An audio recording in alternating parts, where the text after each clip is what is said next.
Hi, I'm FLUX and welcome back. Short introduction for those who don't know what happens here. Over the last year I've been building myself my first modular system with the intention of performing live. It started with a simple voice and having to learn all the concepts of CV, modulation, triggers and all that jazz. It also escalated quickly to this IntelliJ 7 UKs that you are seeing right now, and the main purpose of my project is to finish this techno machine and to get better and better with each jam that I perform. As you can see, there are some gaps on the upper part, but there is still plenty of work to do with what is actually in the case, so I do not want to fill the gaps in a rush and without purpose. Meanwhile, my head is 24/7 thinking on buying a plasma voice, but I'm resisting the temptation.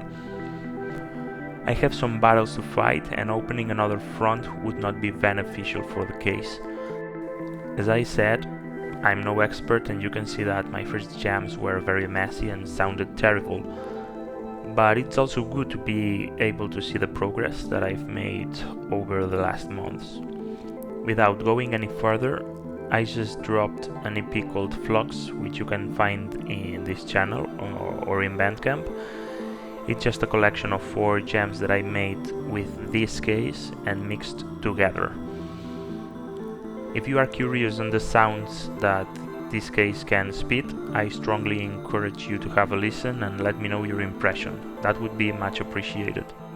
Fun fact, the 4th song is playing right now in the background.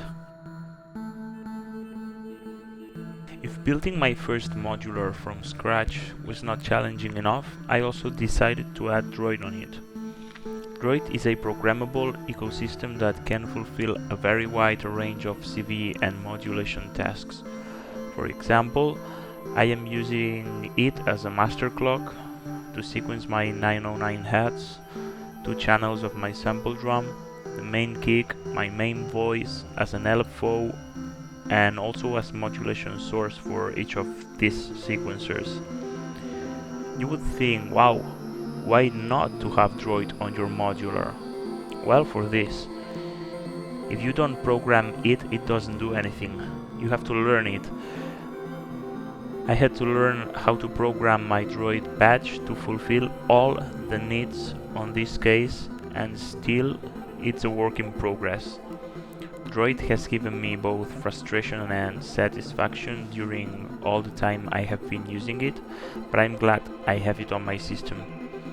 It's very powerful, and after all the programming I have done, I still have more than 50% of RAM space to spend on more coding.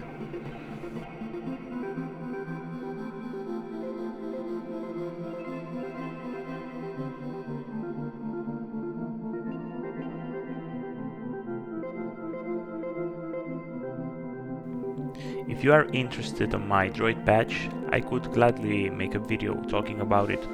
Just write in the comments if you would like to see it. There is a total of 0 videos on YouTube that talk about Droid coding, and it may help other people that are interested on the topic but find it intimidating. Well, that's it for today. I just wanted to share some overall thoughts and overcoming a little bit more my fear of speaking in a video.